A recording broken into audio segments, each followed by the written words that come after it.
season. They were one of the busier teams. They've added a couple dashers, and I think they started Trevor Bauer, too. So they're trying to be more relevant than they have been in the past. So there's going to be some pluckiness in that division.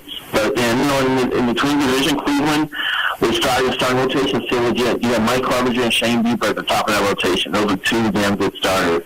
You still got offensive issues, and there's always the looming threat that the Indians will trade Francisco Lindor. It's just like them to take him because they know they're not going to be able to sign him when he becomes a free agent. Right. And the White Sox are going to be young and full of hunger and wanting to prove that they're going to be the next hot thing, and they're going to want to prove themselves by knocking off the Twins. So I would imagine the Twins-White Sox games are going to be great battles this year. They're going to be must-see baseball. So, and you don't have to deal with you don't have to play the East where you got the Diamondbacks. I mean, not the Diamondbacks, the Devil Rays, who I think, could be a very dangerous team, or the Yankees with Garrett Cole. You have to stay away from those two monsters in the East. So, in the postseason. It's kind of set up for the Twins to have another strong season. They were 40-20 after 60 games last year.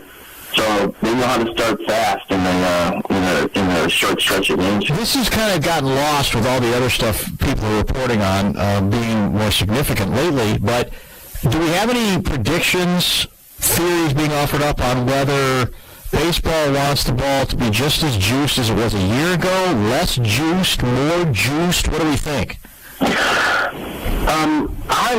I just remember Rob Manfred being pilloried with all kinds of stuff about the state of the baseball, and him not really saying anything about wanting to address it. But that said, historically, baseball has never said anything about the ball going into a season, and it was good enough to us to react to what has happened. So I would imagine that in this year that they would try to keep the ball similar to what it was a year ago. Because I don't know, were you offended by how many home runs we hit last year? Not really.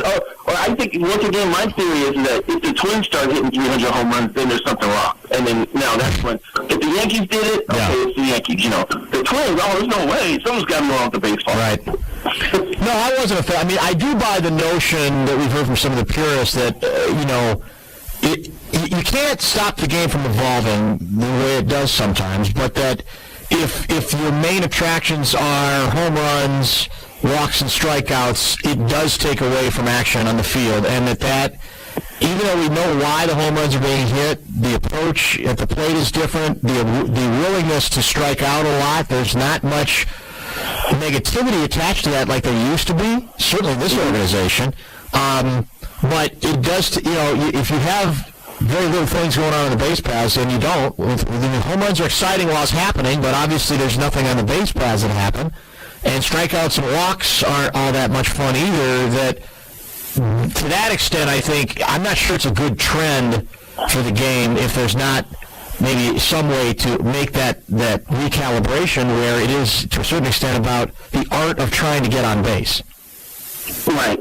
And, right now, getting on base is either jogging over four of them or drawing a walk, in many cases. And someone could be turned off by that. I think last year was just a very interesting series. I mean, watching the Twins hit 8 home runs twice, once against the Orioles and once against the Angels, was just rather remarkable to me. So I think we're all kind of sitting into our chairs saying, how far are we going to run with this? Now that the smoke is cleared from last year, I think you would like to see it play a little bit more toward the middle, Yes. And reward the guys who are skilled hitters and on-base machines, the Luis Ariases of the world, I enjoy watching him hit as much as I enjoy watching Nelson Cruz hit, and those guys get lost in the shuffle. Arias was like the 10th best prospect on the Twins chain a couple of years ago, and not many people heard of him, because he didn't hit the long ball. Can we get back to, celebrating guys who are just skilled hitters? I'd like to see it. I wouldn't have a problem with that part, but I'm a ball guy and you're a ball guy, and that's the difference. On that note, we'll let you go. Big barbecue plans this weekend, or are you allowed to do any of that now that you got to get ready for baseball? Yeah, there may be some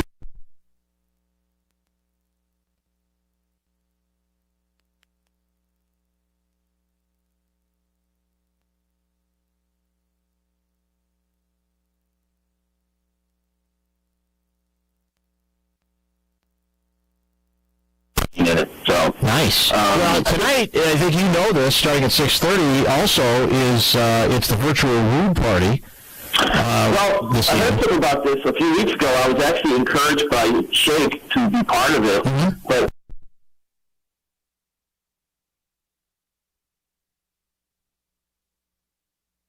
schedule? That's not right. That's wrong. When we knew about your big evening at 8 o'clock, we wanted you to prepare for it. Yeah, maybe that's what everybody. Maybe that's what it is. Yeah, now you got a conflict anyway. We're going to lead you right into it. Yeah. And I'm the one who not only did I attend the last one at the poorhouse, but I actually let hockey talk me into coming up on the stage and listen to join them for one of those goofy songs. You basically closed the place, did you not? It kind of happened. Yeah, that's how it usually does. You're Lavelle Neal the third, man. That's you got to stay true to your reputation, right?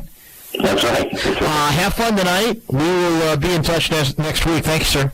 All right, you guys take it easy. Lavelle E. Neal the third. We've got breaking COVID-19 news when we come back. This is Bumper to Bumper with 180 over 111, and I had a stroke. When I woke up, I couldn't speak or walk. 145 over 92, and then I had a heart attack. 182 over 100, and I had a heart attack and cardiac arrest and a stroke. Everything changed. It felt like my life was over. This is what high blood pressure sounds like. I feel the symptoms, but the results from a heart attack or stroke are far from invisible or silent. 150 over 90, and I had a stroke. If I would have followed a treatment plan, I would not be in this situation. 180 over 110, and I had a stroke. And I'm 33, so I never see this coming. If you've come off your treatment plan, get back on it.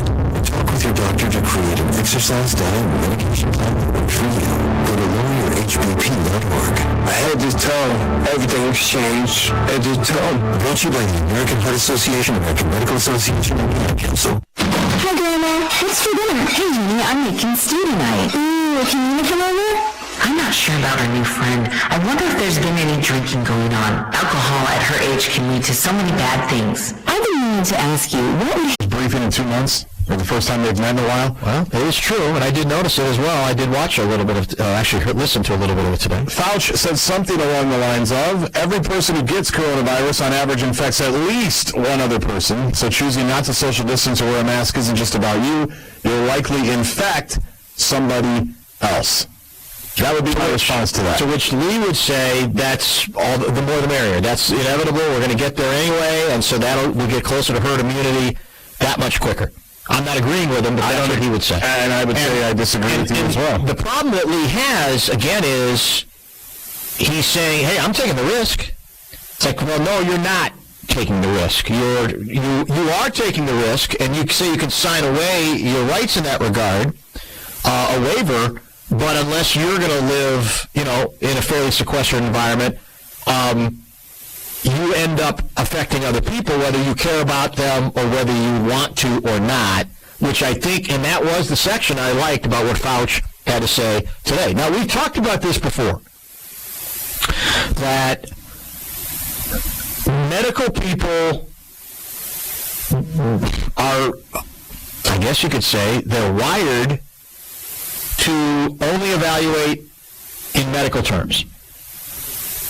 They're not, as they're laying that out, calculating other costs that one might associate with the level of quarantine that we have been dealing with and some people want us to continue to deal with. That's very true, because there are a million of other variables that are indeed there.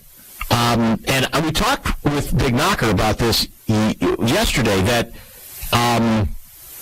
it appears that we should be better equipped to keep some of the numbers in terms of fatalities down because we have greater information now. We have greater knowledge. Treatments have improved dramatically. We have a better idea what should be the emphasis in certain situations, and not so much back then where we were just kind of flying blind and we were putting everybody on a ventilator, sometimes probably too soon and unnecessarily, leading to more issues. We've talked about the stats that came out. These are for medical people, predicting that within, I think they said 5 years, they expect anywhere from an extra 10,000 to 15,000 extra cancer deaths from, I believe it was 2 kinds of cancer, including colorectal. Those numbers, again, are projections, but those are real too. And we should be able to discuss those as well when we decide how far we go, where we go, et cetera, et cetera.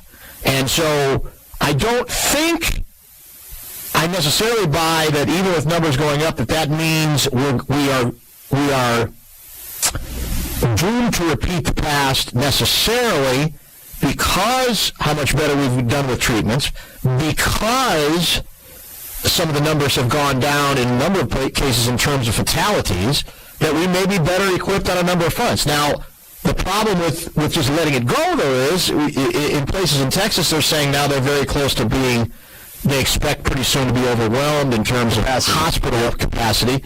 That's where things get dicey again. But, in all honesty, you can say that, hey, I'm not going to sue. I'll sign whatever waiver I need to sign, unless the rest of the time you're sitting at home and you never leave again. That's what the waiver should be. It's not that simple. It doesn't work. The idea that I'll take the risk, but you are actually increasing risk across the board for a number of other people as well, with your decision to say, I don't care, I'm fine, I'm moving forward, let's just get it all over with and let's all get it. And we'll see where Florida goes from here. We'll see where Arizona, Florida, and Texas, and California, and our rate is pretty good, right? Whatever the rate is, it's supposed to be like under 5%, and ours has been like kind of between 3.5 and 4.5 for the last little while. Yes. I think most precautions have worked pretty well, and our infection rates might be going up, but our death rates are low. Like, I think it's been managed okay here. Yeah, I think it has overall. As Maurice said yesterday, as the Big Knocker said, that's what Florida thought 2 weeks ago as well. And you just look at everything that's going on in sports. The second all these teams are getting back together, things are popping, and they're probably going to be fine. But that is where we need leadership from medical people, because the numbers are breathlessly reported. NBA, every sport, it's going to be 4 more here, 5 more, and so what do those numbers mean beyond the numbers themselves about how we should attempt to conduct ourselves? That's, I think, where the leadership is indeed needed. By the way, to coincide, one of us hired actor guy to coincide with the virtual Rube Party tonight. Can you take us behind the bit and explain just exactly what a Rube is? It has been a while. Do I do it now, or do we save it? I think we save it. I will save that for...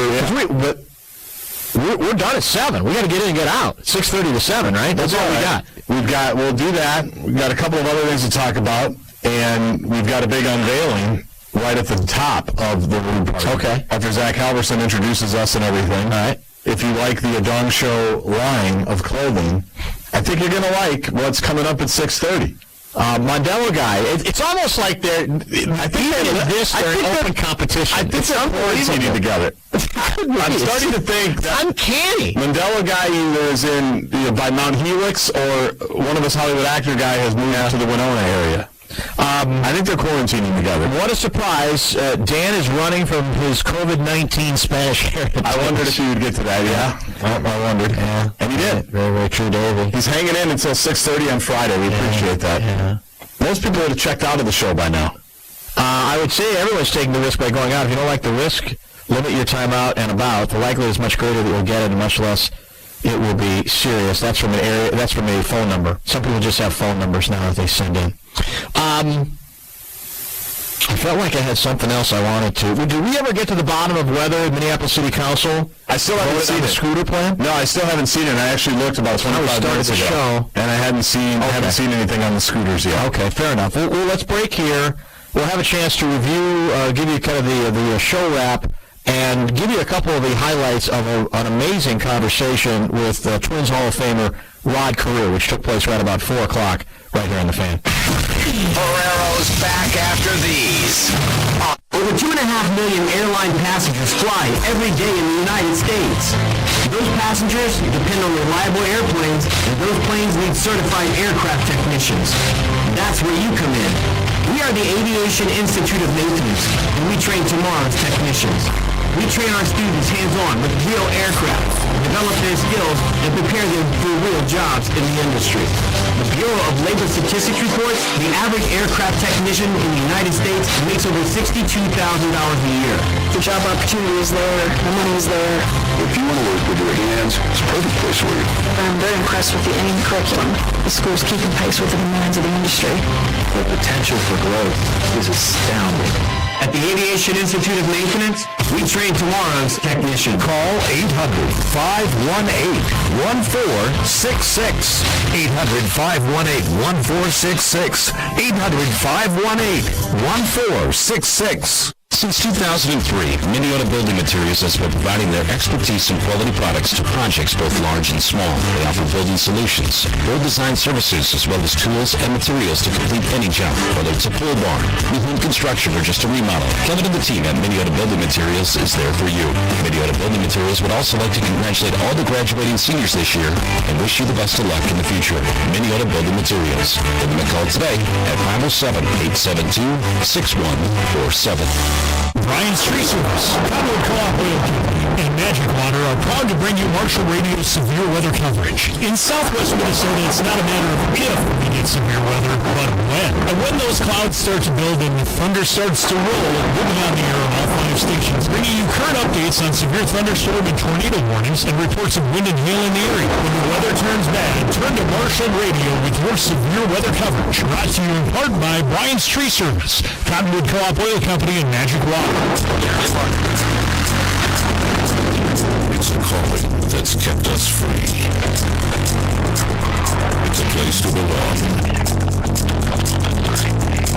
What's the calling? Being a member of the Air Force Reserve. It's doing a job that makes a difference. Serving your community and your country. It's part-time service where the impact is full-time. And the experience, education, and other benefits you receive can enhance your civilian career and your life. What's your calling? Air Force Reserve. To find out about local job opportunities with the Air Force Reserve at Minneapolis-St. Paul Air Force Reserve Station, call 800-257-1212 or go to afreserve.com. Paid for by the Minnesota Broadcasters Association, the Air Force Reserve, and the station. Why are zebra mussels harmful to our lakes? They filter out water straight out and eat the small zooplankton which form the base of the aquatic food web, thereby starving the native populations in lakes and rivers. In fact, each zebra mussel can filter 1 liter of water per day. They also damage most clogged water systems and make beaches unusable. Let's all do our part to protect our area lakes. Clean, drain, and dry from every body of water every time. This message is brought to you by the Lyon County Invasive Species Prevention.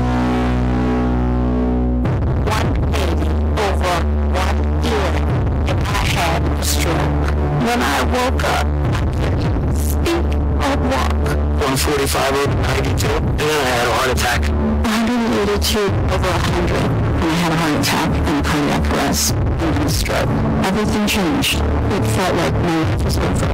This is what high blood pressure sounds like. I feel the symptoms, but the results from a heart attack or stroke are far from invisible or silent. 150 over 90, and I had a stroke. If I would have followed a treatment plan, I would not be in this situation.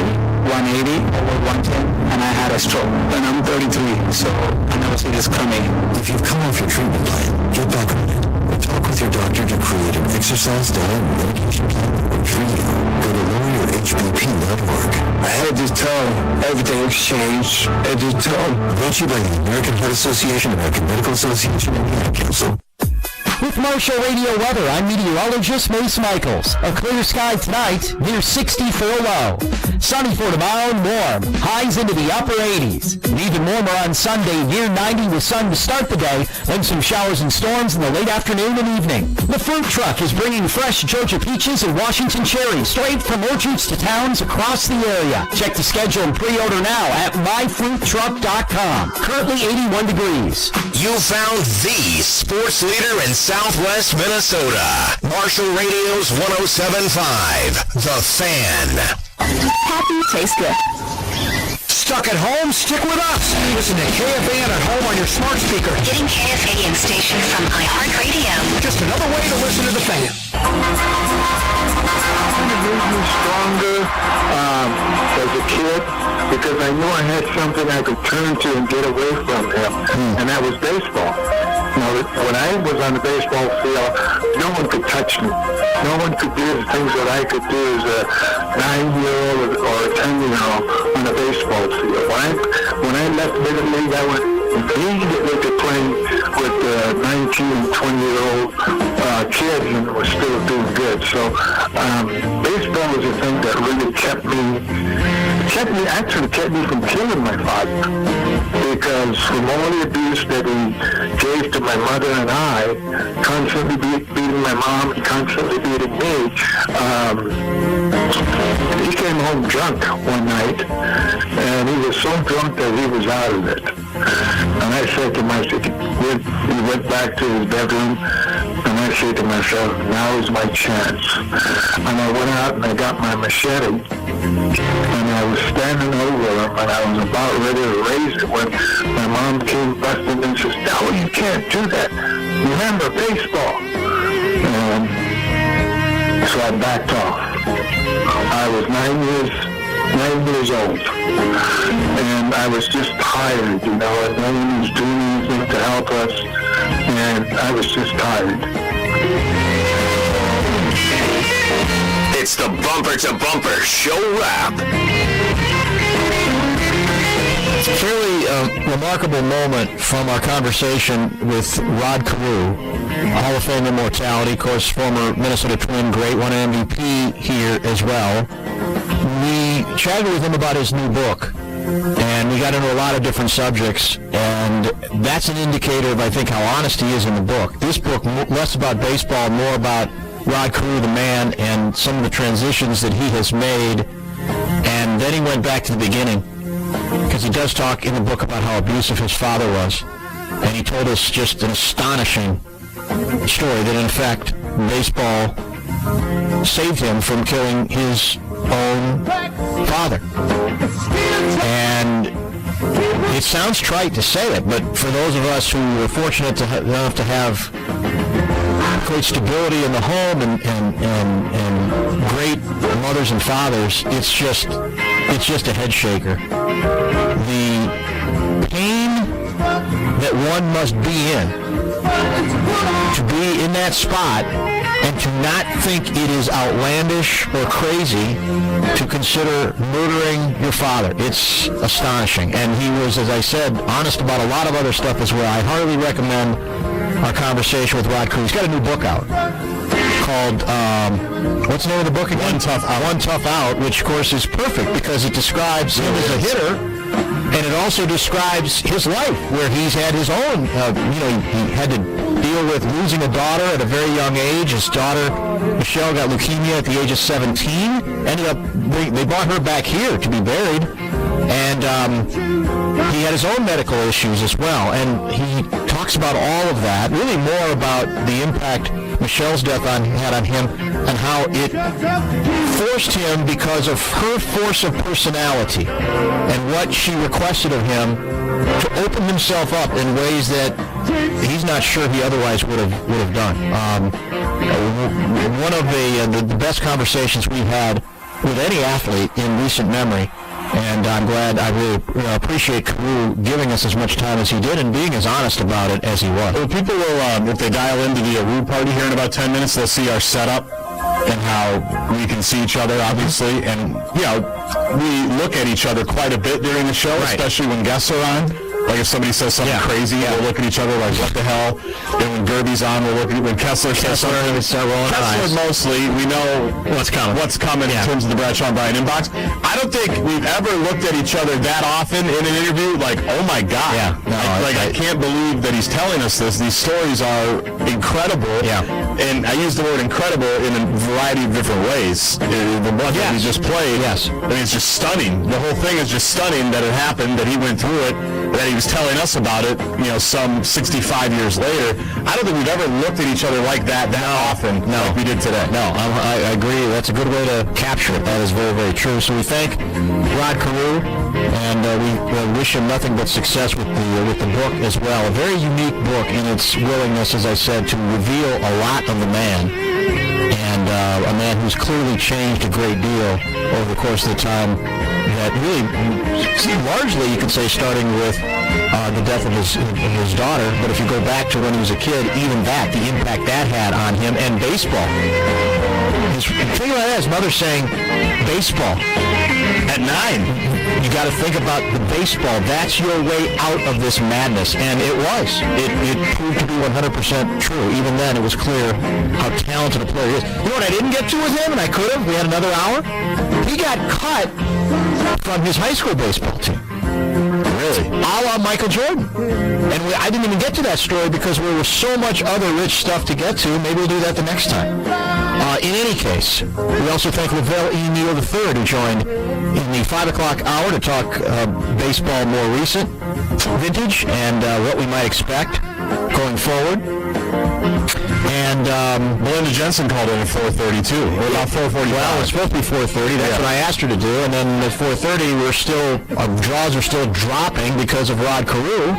And so we moved her back, and she gave us an update on the weather coming, which is a lot of heat, and also maybe a bit of a dismissal on just how bad the Godzilla dust cloud really is. An interesting weather phenomenon, but I think she kind of talked everybody off the ledge. That's why we always like her. She's got no hype. She's the most reasonable weather terrorist I've ever dealt with. There's no hype. It's not even close. She's not interested in the hype. That's 100% true. That's a good way to put it, too. And I love that. So, here's the deal. On The Fan, Overtime with Curly Zucker will follow, correct? Yes. And then, if you're interested in the Rude Party, that'll be available to you starting immediately after we're done at 6:30. So you can get everything to work. KFAN.com. And I'm very nervous about that because we don't have a lot of minutes to do it. Is there a backup plan if we can't, if we're all, stuck in... Okay. No backup. Then we'll do the best we can with it. There's no one here to go to technically at this point. Nope, you and me. Right. Every day, 3 to 6:30. I'm going to try to do it in here, and you're going to do it in there. Is that the plan? Exactly right. And I don't even understand how it's going to be. So will we be both on screen? I don't get how this is going to work. It'll basically be like the Zoom call we did with Lori Fisher. Okay. Who?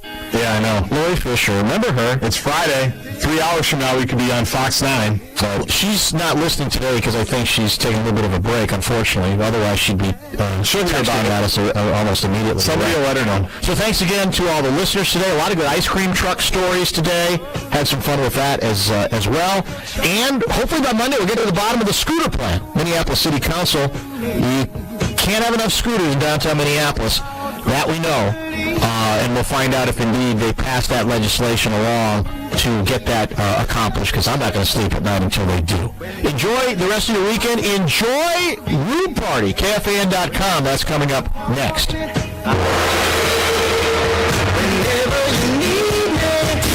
FM 100.3, The Fan. iHeartRadio is proud to partner with Global Citizen for Global Goal. Unite for our future. Calling on world leaders to commit funds to ensure everyone everywhere can access COVID-19 tests, treatments, and vaccines. Watch on NBC and listen on iHeartRadio tomorrow night at 7. The city is proud to partner with Global Citizen to support Global Goal Unite for our Future, a campaign which aims to ensure COVID-19 treatment is available for everyone everywhere and to help rebuild communities disproportionately impacted by the virus. Join us to help ensure no one is left behind in this pandemic. Let's unite. The thought of my sons growing up without me inspired me to quit smoking. I talked to my doctors, and then I threw away all my cigarettes, ashtrays, and lighters. I started exercising instead of smoking. Getting support from friends online kept me on track. Staying away from alcohol when I was first quitting was key. Instead of smoking after I ate, I'd get up and take a walk. I missed having a cigarette in my hand, so I'd hold a pen or a straw, anything. Until I knew I wouldn't give in to temptation, I spent more time with my friends who didn't smoke. I went to places that were smoke-free. I didn't stay quit the very first time I tried. I kept on trying, and I learned something each time. Do whatever it takes. No matter how many times it takes. I quit. I quit. I quit. We did it, so can you. You can quit. For free help, call 1-800-QUIT-NOW. A message from the U.S. Department of Health and Human Services and CDC.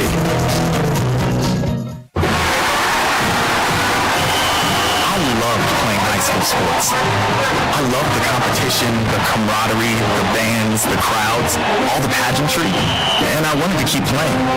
But I graduated. No colleges called, and neither did the pros. So, to stay close to the game I loved, I decided to become a high school official. You know, a referee. When I played high school sports, I learned the importance of integrity, good sportsmanship, and respect for the rules. Now as a high school official, I get to help model these same values to others. Maybe the colleges and the pros didn't call it, but the kids in Minnesota did. And now, I'm enjoying the competition, the camaraderie, the bands, the crowds, and all the pageantry of high school sports all over again. Interested in becoming a licensed high school official? Go to highschoolofficials.com to learn more and begin the application. Get it.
Good evening, everyone, and welcome to the class of 2020 graduation commencement. For those of you who do not know me, I am Catherine Conold, Senior Class President. Speaking on behalf of the senior class, it is an honor to have you all gathered here today to celebrate with us, and it is truly a gift from God that we are able to do so during this time. I wanted to start out by saying that walking into this, I had absolutely no idea what I was going to say. I started writing and all I heard was just silence. So many things came to my head, but it just seemed like there was a clock ticking. Now, some of you may think that I'm saying this metaphorically, but no, seriously, there was a clock on my wall and it was ticking, and it was extremely annoying. Yet it continued to click all the way to this moment. Now, I will say this, and I think I speak for everyone here. The clock had to tick a long, long, long time for us to get here. But hey, again, we are here to celebrate the class of 2020. You know, we're the class with 2020 vision of the future. The class that was about to have the best year of their lives all planned out. First, homecoming and tailgating, traveling to state volleyball, Christmas break rolls around, turn right back around and go back to state basketball, off to Colorado, prom, then graduation. Seems simple, right? Yeah, totally, we could get that done. Off to start the rest of our lives. Yeah, no. We went from the class with 2020 vision of the future to the senior skip day champs. But nevertheless, the clock continues to tick. If you have never heard the song Time Marches On by Tracy Lawrence, I highly suggest you to do so. The song's main line is, "The only thing that stays the same is everything changes."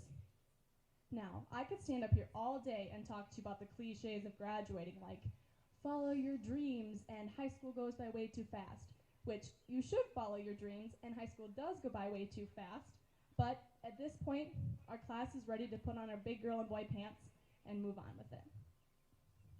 We also want a change. Now, I can almost 100% guess that all of us here in this room want a change at some point, starting with our outfits. Now, I don't know about you guys, but it's a little hot. It's a little hot in here. But again, time marches on. And some of us are going to change our majors, some of us are going to change schools, some of us are even going to change jobs, and even change the world. Think about how much things have changed since March. We went from sitting in Miss Rose's class talking about, oh, it's just the coronavirus, we'll be fine. Now we're sitting 6 feet apart wearing masks. Although we thought we were the class with 2020 vision, we were wrong. Truth is, we will never have clear vision of the future because, as Tracy Lawrence said, everything changes. But just because we were wrong doesn't mean that we have given up. So, class of 2020, as our clocks keep on ticking, even if it may be extremely annoying sometimes, let us not for 1 second take life for granted because time does march on. And we are finally here. We are finally here thanks to administration for their hard work, for Mr. Schuckart for being our senior class advisor, for our friends, our family, and our classmates, and most importantly, God. So without further ado, the class of 2020. Thank you.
Geez, we're really getting our steps in after that one. So I just want to quick say, Katie, you did great. Also, this one goes out to my family. Violet, she just graduated kindergarten. Woo! All right. So it's great to see everybody. And although it's not what we were expecting, I'm glad that we were able to be here together today to celebrate this great accomplishment. Over the last couple of days, I have been trying to look back and remember the best memories we've shared over the past 4 years. The common theme I came across was that we always went above and beyond, no matter the task, all through high school. And we did it together, as a class. There are a few examples of our class's high ambitions that come to mind. One was when our class worked with each other in one homecoming week as underclassmen. Not to bring up old feelings, but remember how mad the seniors were at us? It was a great feeling. Or how about our senior class trip? Although we weren't able to actually go on the trip, we still showed our unique motivation. Usually classes go on a day trip to Valley Fair or the Mall of America, but we planned, organized, and fundraised for a week-long trip to Denver, when nothing remotely similar to that had been done yet in our school. There are many more examples, but to keep it short, I'll only bring up one more. This year in world history, we were split into the prosecution and defense in a mock trial to argue the innocence or guilt of Julius Caesar. This mock trial was only supposed to take a couple of days, but after a week, we finally finished. Although everyone was extremely irritated at the end of it, the mock trial was an attest to how motivated our class really is. We showed up prepared and ready to battle it out in order to win. This shows how prepared we are to go out into the world and make a real change. Right now is the beginning of the rest of our lives, and it is up to us to choose how we spend it. We have shown that we have the drive to accomplish great things, and now is the time to bring that enthusiasm where it matters, into the real world. Maybe one of us will be able to find the COVID-19 vaccine, or maybe someone will be able to help come up with solutions to dismantle systemic racism in our country. I mean, we've all lived through 2020, and we know some things need to change. And we have the capability to make the difference. Okay, I hate cliches just as much as the next guy, and I know Katie stayed away from them, but I just have to do it because it's so fitting. Be the change that you want to see in the world. Although it feels surreal, we are not kids anymore. And just as Julius Caesar crossed the Rubicon, okay, you guys knew I had to do it, right? We are crossing the new bridge into adulthood. And if I'm being honest, after what I've seen from this class the last 4 years, I think we'll be just fine. Thanks, guys.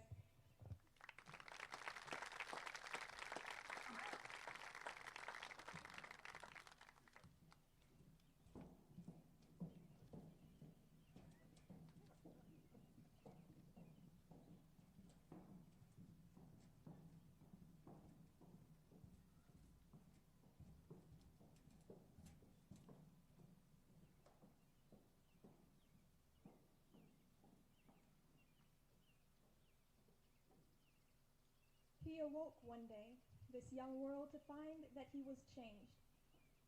The sun still rose in the east and followed its well-trodden path through the sky to its resting place in the west, but the world was changed. For Caesar had crossed the Rubicon. Still the earth turned. Seasons came but could not stay. Stars raced across the sky. Cities sprang up from the grass that was once a vast sea of green. And our little world, no longer so young, came to know the same wisdom that I wish to remind you of today. In the words of Mother Teresa, some people come into your life as blessings. Some come in your life as lessons. We learned many of these lessons here at Minneota Public School. For example, humanity's great thirst for knowledge was awoken in us, especially on Fridays in the southwestern corner of the school. I mean, what if everyone in the world jumped at the exact same moment? Or what if all the cats just died? I don't know. I really don't know. Sorry, Madison, I didn't mean to call you out. I was yawning and it slipped out. Sorry. And no one has ever managed to fill our class with such an explosive passion as has our beloved history teacher. And Austin, I'm really sorry. Mark Antony is just like the worst, and I'm sorry that you got caught in the middle. He's just a slime ball. But a truly incredible thing happened when we were taught by Mrs. Heather Anderson, who first showed us our potential. It was as if we realized for the first time what we were capable of. We are capable of amazing things. We have achieved amazing things because we have not been alone. We are supported by our families, our friends, our classmates, our teachers, and the two happiest, nicest secretaries alive, who are always happy to give us candy and cheesy jokes. Many of us dream of success. It drives us. Some of us will achieve it and some not. But most of us will spend our entire lives chasing it. But if you want to know what success is, you don't need to look at the Webster Dictionary. Look around you. Look at these people who are living successes. They brought us here. Let us always remember and give thanks for our blessings and our lessons. And class of 2020, we're a class no longer. Now, if we want to stay together, we must be friends.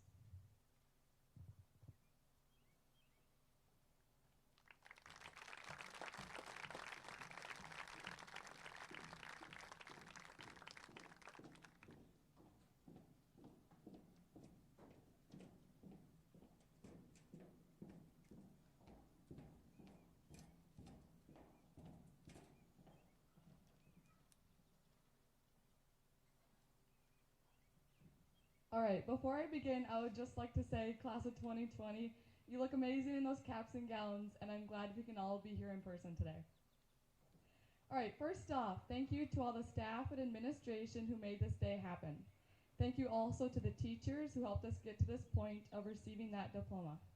And Viking Valor to those of you teachers who made school a little less painful and a little more fun. Quick shout out to Mr. Clausen for letting me sneak into physics all the time, Mrs. Bott for all the hot chocolate and life lessons, Mrs. Rosa for the heated discussions and, let's be real, the mini therapy sessions, Mrs. Noyes for all the kindness in the world, and many, many more. Now, for my class of 2020. Over our time apart this spring, I realized that I might not be able to speak to you as one big group ever again, and that was sad. I always thought we would have those last few days together to say our goodbyes, but Corona kind of took those last few days away from us. So when I found out that I'd be able to talk to my fellow graduates today, I got to thinking, well, what do I want to say to them now that I have the chance? I came to the conclusion that everything could be summed up into one big thank you. However, I also want to challenge you to something. We'll get to the challenge part later. For now, it's time to thank you. First, I'd like to thank you for your acceptance. One of the best parts about our class is the way we accept people. When I came here from Ivanhoe in 7th grade, I was very scared. You all had friends already, and you didn't need to welcome me or any of the other Ivanhoe kids into your friend groups, but you did. I remember some of you started calling me Maldog, and then it was Maldog Frog, and then it turned into Maldog Bullfrog. And at first, I didn't know how to take it. I was like, Maldog Bullfrog? Do I actually have to respond to that now?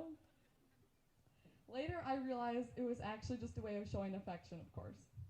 But I only figured that out because those people welcomed me right out of the gate, and I went along with their different ways of showing affection long enough to realize it. The important part was that we accepted each other, looked past our differences, and found connections where we could. I think it's safe to say that we've all done that a bit as we've grown up, and we've still been working on it this year. I look around at our class, and we have lots of different people with different interests, attitudes, and opinions. Yet we've still managed to get along and make connections where we could. And that's pretty impressive. So class of 2020, thank you for your acceptance. I would also like to thank you for your high standards. This class pushed each other in every category, especially academics. We held each other accountable. You guys kept me from getting lazy more times than I'd like to admit. Even though our high standards often resulted in late nights and extra stress, we now know what we are capable of, and we'll be able to carry that ambition and drive with us for the rest of our lives. So class of 2020, thank you for your high standards. Next, thank you for your positivity and humor. I genuinely think I laughed every day I came to school. I don't want to get used to saying it out loud, but school was fun, sometimes. Certainly not always, but it had its moments because of you.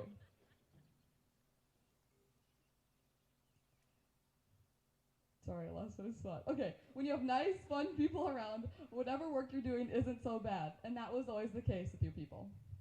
When I had to go without seeing most of you for weeks, I realized how much fun I used to have with you every day, even with the homework in early mornings. Chatting in a private conversation during a Zoom call just wasn't the same. However, I wouldn't have missed you all so much if you weren't such a great, fun class to begin with. So class of 2020, thank you for your positivity and humor. Enough with the compliments, here comes the challenge part. This applies to everyone here or watching online or listening on the radio, but especially to my graduates. Our class has definitely learned that it's important not to take anything for granted, and that you never know what life is going to throw at you. Plainly put, we learned that tomorrow is not promised. Now, with this first-hand knowledge, I am challenging you to take these last few weeks with your family and your friends before you go off to college or work or whatever it may be, and do something similar to what I'm doing today. Tell your family and your friends, whoever deserves to hear it, what you would say to them if you knew you only had one more day left with them. Tell them what you've always wanted to say. Tell them what's on your heart. Just say it. Start the conversation and don't hold back. Don't save the important things for another day down the road. You might not have another day. We know that now. So sit them down, send them a text, leave them a nice note, however you want to do it. Just let it be known to them how you truly feel.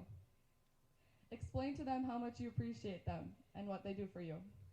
Let them know that their support or encouragement has made a big difference in your life, and you don't know what you would have done without them. Tell them that you're thankful for their friendship and the good times you've had together. Tell them that you're going to miss them when you leave in the fall. Thank them, reminisce with them, hug them. Lastly, tell them you love them. It's never too late or too weird. Again, just say it. I love you, Mom. I love you, Dad. I love you, my best friend. Just like that. It's short and sweet, but those words hold weight. It can be that simple. Just get their attention and start talking. Don't push it off one more day, because tomorrow isn't promised. And there's no reason to keep these feelings to ourselves. I think we should all go out today and make this our goal. That's my challenge. We just graduated and are about to embark on this amazing journey in our lives. And that's great, but we didn't do this by ourselves. So go out and tell people what you would say to them if you knew you only had one more day left with them. Tell them what's on your heart. Tell them what they deserve to hear, because you never know when you might not be able to say those things again. All right, to take my own challenge, my fellow graduates, before we all go our separate ways, I want you all to know how much I appreciate you. You made my high school experience a positive one, and I realize how lucky I am to be able to say that and truly mean it. I wouldn't have had all the fun and good memories I have today if it wasn't for every single one of you. I remember sharing one day during the school year that there was something I admired and genuinely liked about every single one of you, and I still stand by that today. So, thank you for being such an accepting, hardworking, and positive group of people. I couldn't have asked for a better class. Class of 2020, we're standing on this launch pad right now, and it makes me excited to think about what you're all going to accomplish in the future. I wish you all the best. I am thankful for my time with every single one of you, and I hope each of you finds great happiness in your lives. You definitely deserve it. Thank you.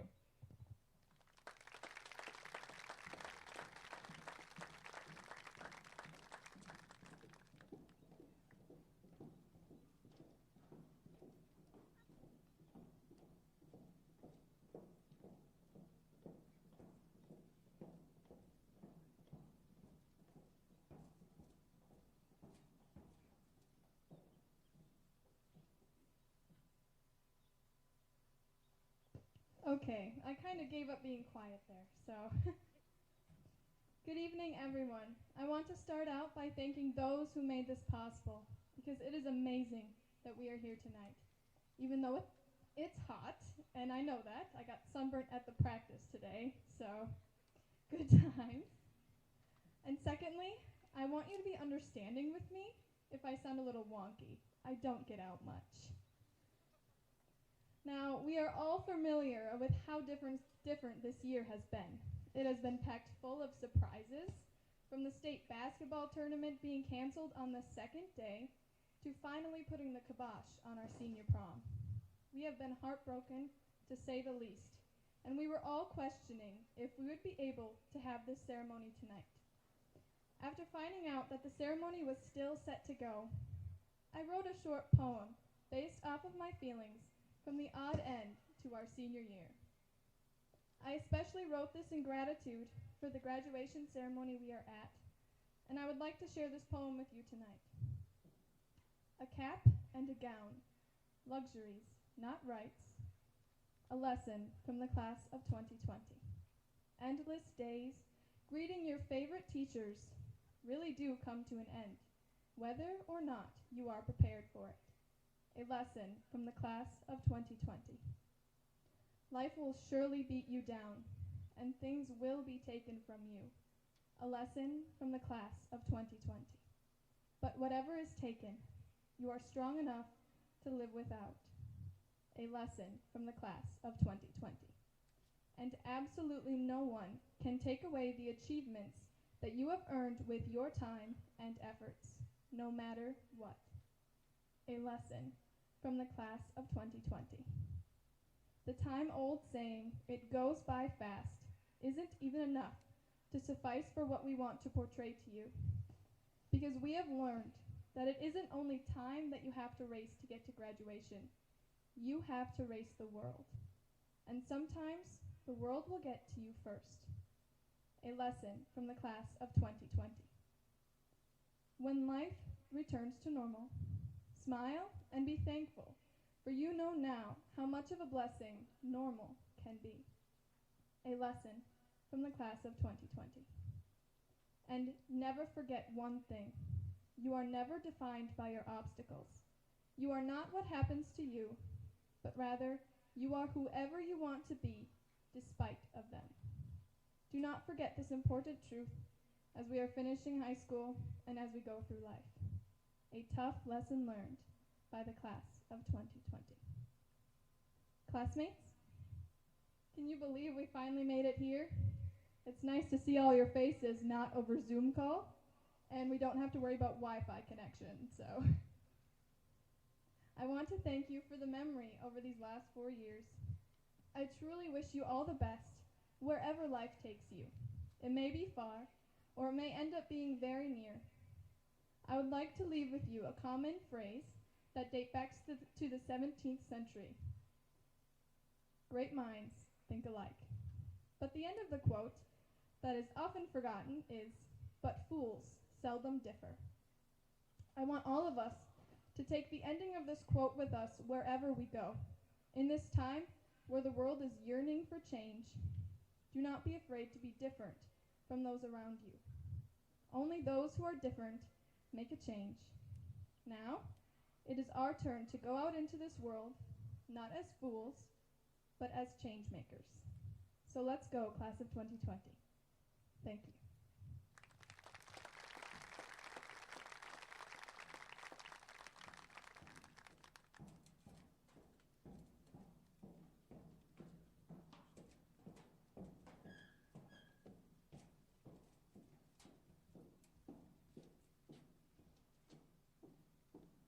Not sure which fool made the program and put himself at the end after listening to 5 very well-spoken young women.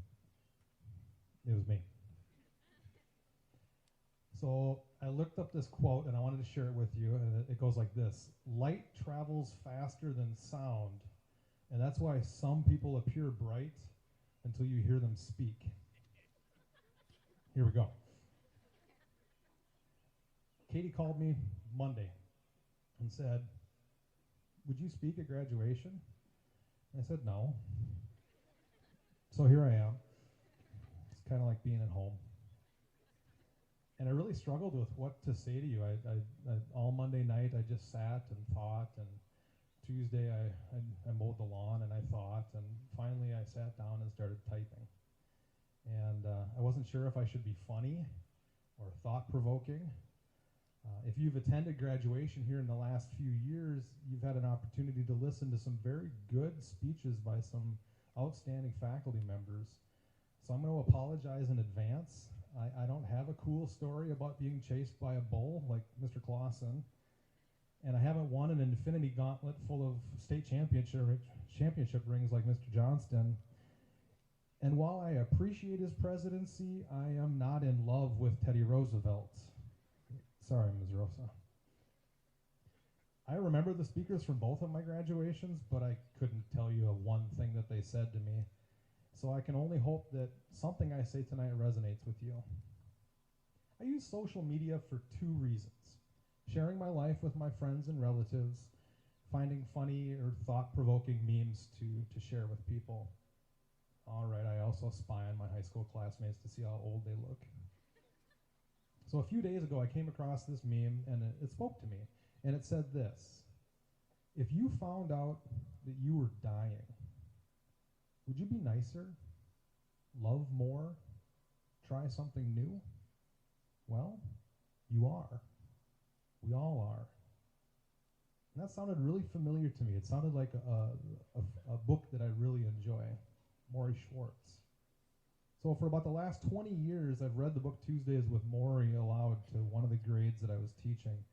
And there have been a lot of books that I've read over my teaching career that have made an impact on me. To Kill a Mockingbird, Of Mice and Men, Romeo and Juliet, The Outsiders. These are some of the highlights of teaching language arts, but none of them have had an impact on me the way Tuesdays with Maury did. In the book, Maury says, everyone knows they're going to die, but nobody believes it. If we did, we'd do things differently. So for those of you who have never read the book, here's a brief synopsis. Maury Schwartz was a sociology professor at Brandeis University, and Mitch Albom, the author of the book, was one of his students. And he learns that Maury is dying, and he travels back and forth from Detroit to Boston every week for the last months of Maury's life, and they write this book together. And the overall theme of the book is, once you learn how to die, you learn how to live. And one of my favorite passages from the book goes like this: so many people walk around with meaningless life. They seem half asleep even when they're busy doing the things they think are important. This is because they're chasing the wrong things. The way to get meaning in your life is to devote yourself to loving others, to devote yourself to your community around you, to devote yourself to creating something that gives you purpose and meaning. And right now I want you to put a pin in that quote, and I'll come back to it in a moment. So you've finished, in the last few months, roughly 1,000 days of high school, 7,000 hours. If you figure in elementary school, that's 2,500 days, over 17,000 hours. Give or take a few hours here and there. I didn't see very many of you after March 11th. You know who I'm talking about too. So, did you learn anything during that time? 17,000 hours? Anything that you couldn't look up on Google in a matter of seconds? Of course you did. Our early years in school teach us to get along with others, to share in the sandbox. They teach us the building blocks of what we need to know to survive in the world. Now, I'll admit to you, I don't know much about teaching in an elementary school, but I've got a pretty good grasp of what happens in a high school. The fine arts, they teach us to create and to repair and to express ourselves through all sorts of different mediums.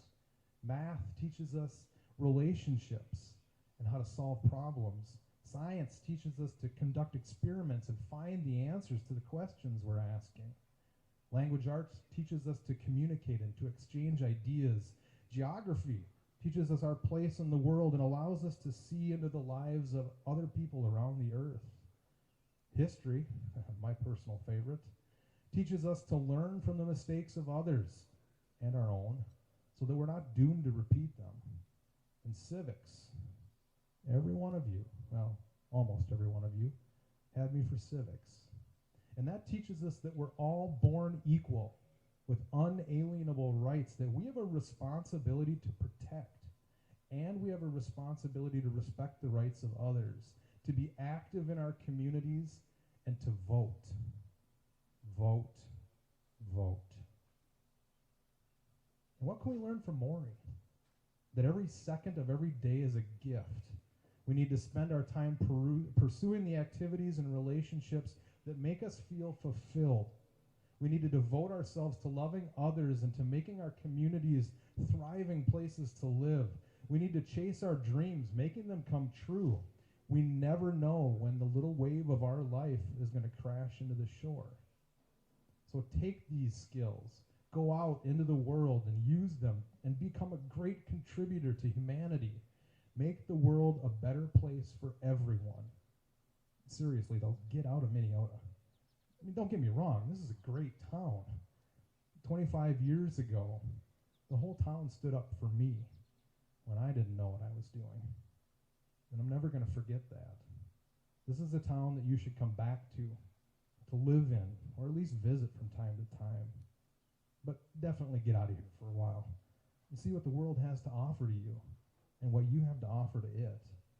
And then come back and raise a family. Just know that when any one of your kids is getting ready to come into my classroom, I'm done.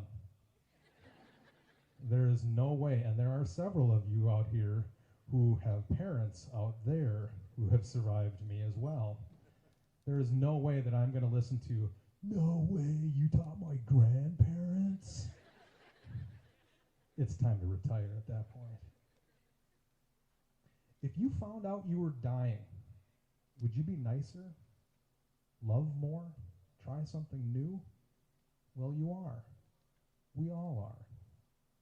Class of 2020, it has been an honor to be a part of your lives. Congratulations on taking the next step towards your dreams. Make the most of it.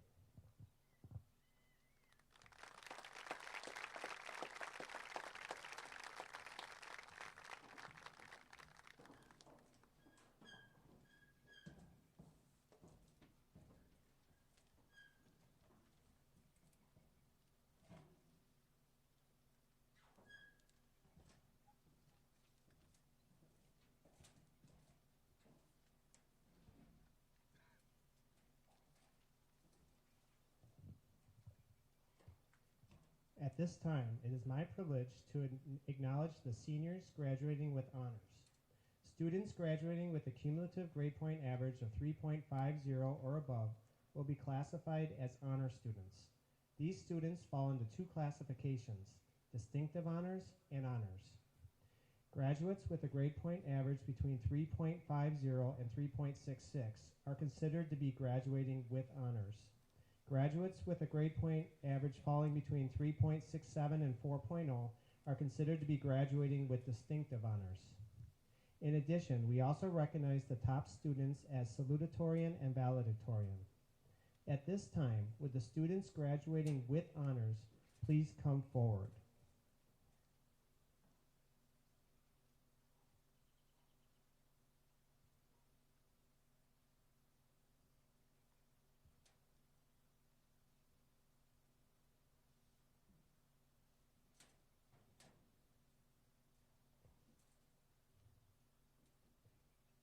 Hannah Brewers.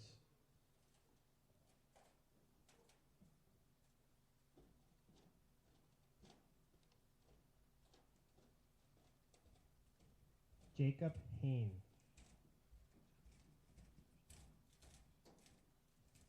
Cheyenne Morse.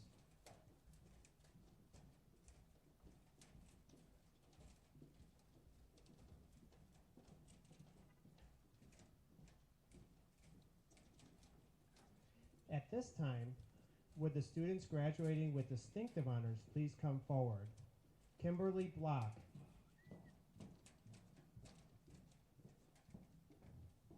Nolan Borboom.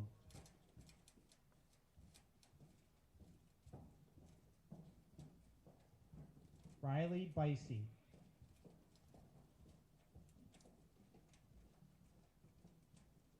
Zoe DeBoer.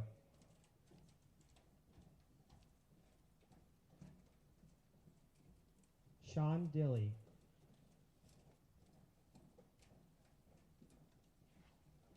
Anna Greenus.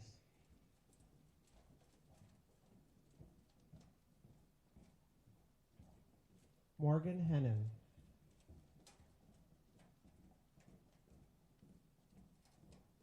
Catherine Conal.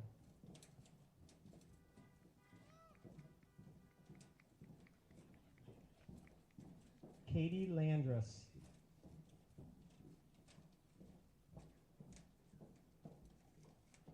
Blake Reese.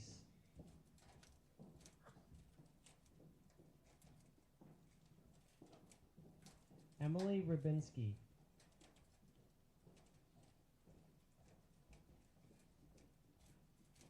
Cole Sano.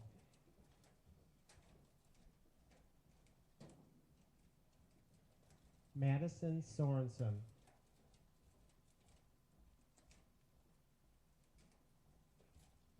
Logan Susner.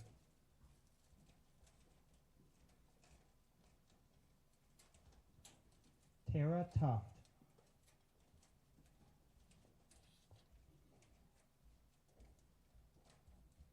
Faith Train.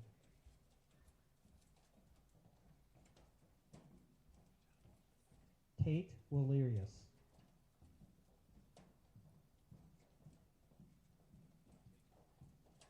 Paige Welsh.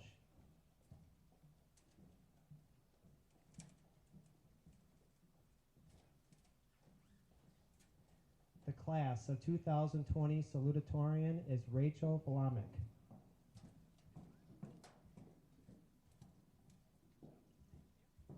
The class of 2020 co-valedictorians are Natalie Bott, Molly Krogh, Cecilia Rabe. I want to thank all of you for being such a great class, and congratulations. You've achieved your final goal with Minneota High School. As always, please come back as alumni and let us know how you are doing. Good luck with your future goals. And if I had to think of one word probably for this class since March, it would be resiliency. You've all been resilient, and keep that as a trait as you move forward. It'll do you well, so thank you.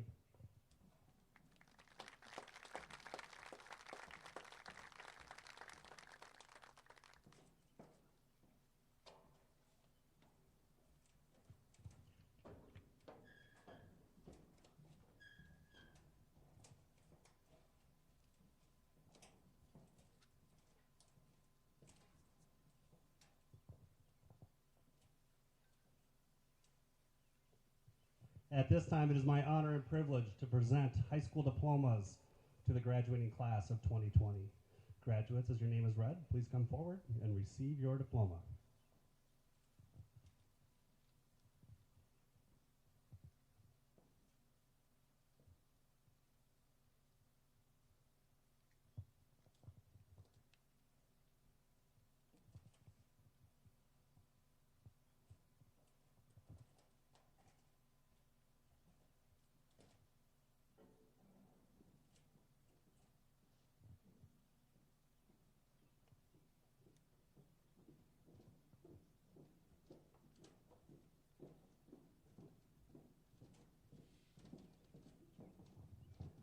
Kimberly Lynn Block.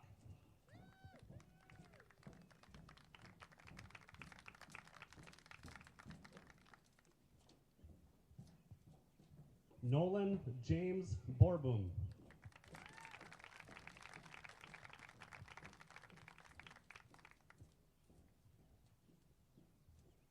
Natalie Marie Bott.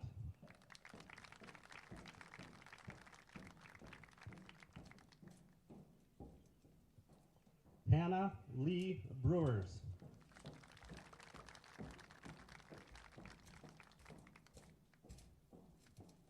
Serena Beth Breifogel.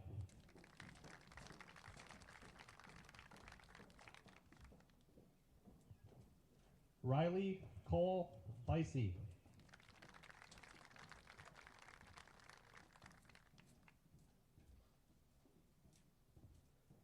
Zoe Jean DeVore.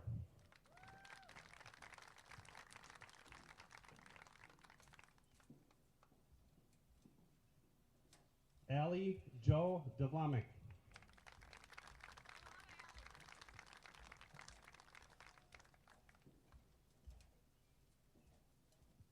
Avery James DeVlamick.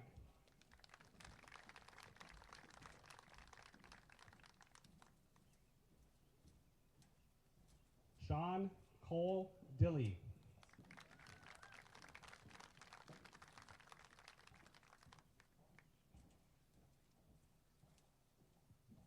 Parker Joseph James Eichens.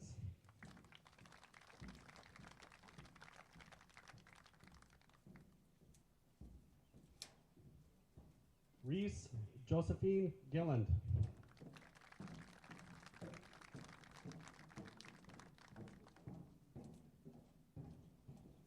Anna Mary Greenis.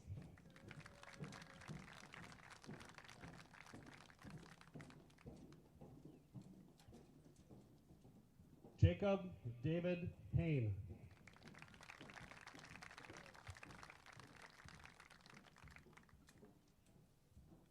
Morgan Armella Hennon.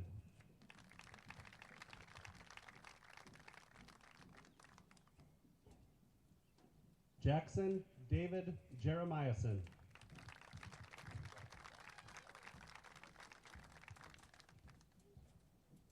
Brendan Joseph Kimpy.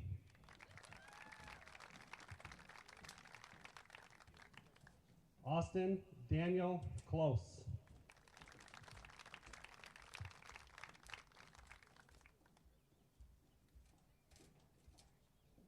Catherine Michelle Conold.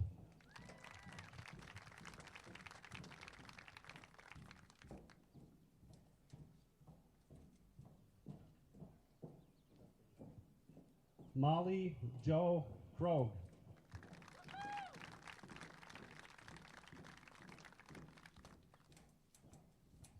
Katie Lynn Landress.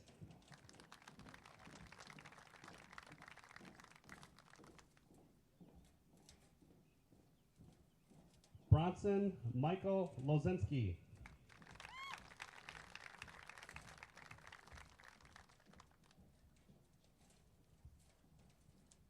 Cheyenne Ray Morse.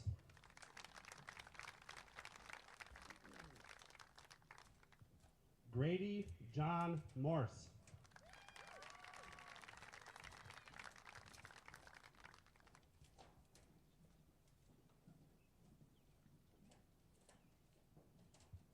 Cecilia Michelle Rabe.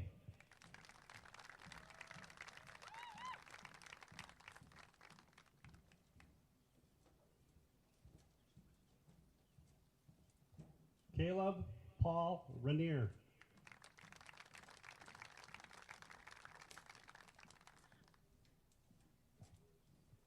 Colby Paul Rainier.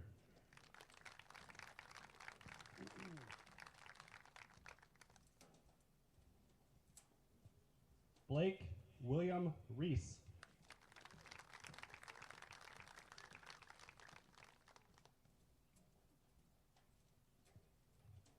Emily Rose Rabinski.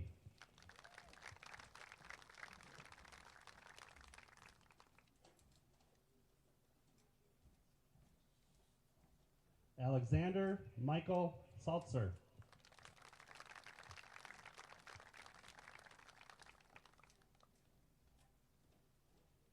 Cole Michael Sano.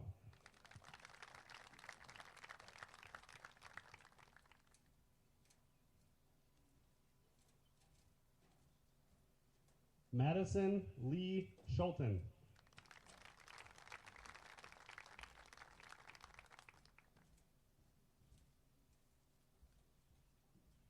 Madison Ray Sorensen.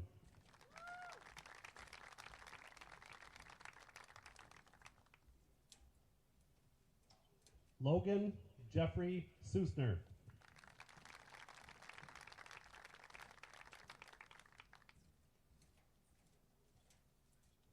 Tara Lynn Tuft.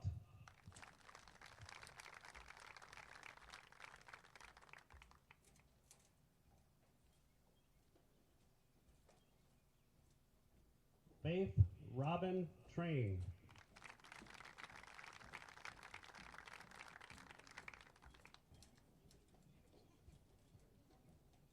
Marissa Nicole Train.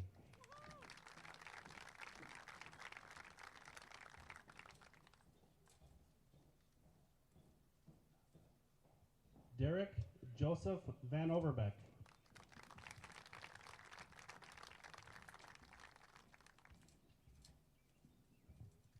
Mackenzie Renee Verstrate.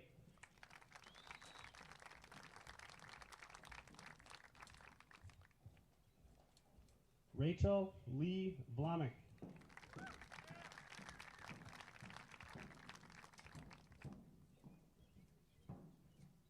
Elizabeth Grace Voigt.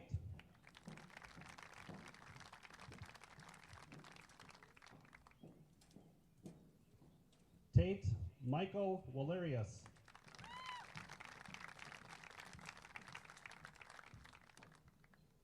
Paige Colette Welsh.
All right, graduates, please rise.